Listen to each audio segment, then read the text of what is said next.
नाही, आधी कुठे होते स्पेशलायझेशन? प्रश्नच नव्हता. म्हणजे बीएससी कॉम्प्युटर सायन्सला आधी बीसीएस म्हणायचे आपल्या एसपीपी पुणेमध्ये, आणि नंतर बीएससी आयटी वगैरे आले. पण असे स्पेशलायझेशन नव्हतेच. त्यावेळी जो सिलेबस होता तो स्ट्रॉंग होता, म्हणजे सर्व समावेशक आपण म्हणूया त्याला. पण ह्या स्पेशलायझेशन झाल्यामुळे आणि एनईपी पॅटर्नमुळे, आता एनईपी पॅटर्नमुळे ठीक आहे, साहजिकच विषय खूप कमी केले. कारण टूल्स अँड अदर टेक्नॉलॉजीज एवढ्या वाढल्या की यांना बाकी सगळे सब्जेक्ट इंट्रोड्यूस करायलाच लागतील.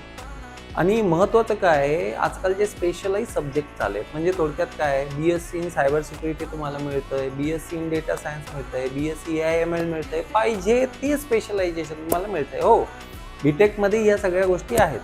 आता मुद्द्याचं काय आहे, खरंच मुलं प्रॅक्टिकली तेवढं परफेक्ट काम करताय का? बिलकुल नाही. म्हणजे आता मुलांचा वेळ जो आहे तो अवांतर, म्हणजे एक्स्ट्रा जे टूल्स आहेत ते एक्सप्लोर करण्यामध्येच जातोय. म्हणजे अकॅडमिक्सचं कसं झालंय की CGPA करून टाकलाय, म्हणजे पर्सेंटेजची झंझट मिटवून टाकली आहे, क्रेडिट घ्या, विषय संपवा.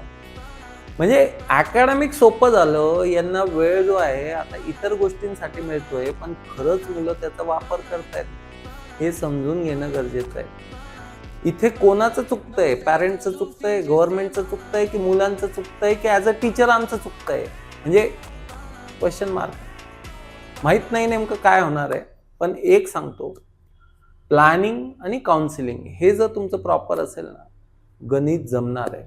मला एकच म्हणायचं आहे, पुढच्या 2 वर्षाचं प्लॅनिंग, म्हणजे 2 वर्षानंतर मी स्वतःला कुठे बघतोय, हे जर तुम्ही आज केलं ना, तुमचं गणित जमणार म्हणजे जमणार.